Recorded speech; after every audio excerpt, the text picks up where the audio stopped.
ইফতারি করার আগ মুহূর্তে আমরা যে পেঁয়াজু, আলুর চপ, বেগুনি, এগুলো খান আপনারা? রুয়াবজা শরবত খান নাকি?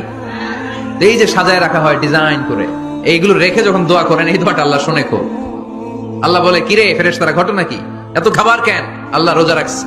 কি চায়? আল্লাহ ক্ষমা চায়। তো খায় না যে তৃষ্ণার, তো আল্লাহ আপনার ভয়।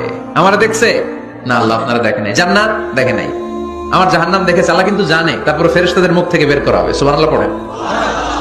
আমার জাহান্নাম দেখেছে কিনা বলো। ফেরেশতারা বলে, না জাহান্নাম দেখে নাই। আমার জান্নাত দেখেছে কিনা বলো। জান্নাতও দেখে নাই, কিছুই দেখে নাই, আপনারাও দেখে নাই। আল্লাহ আবার খুশি হয়ে যাবে।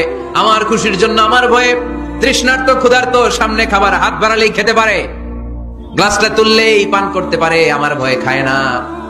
আমার ক্ষমা চায়, আমার কাছে ক্ষমা প্রার্থনা করে। এখন আমার বান্দা যা দোয়া করবে, বান্দার সব দোয়া আমি কবুল করে নেব।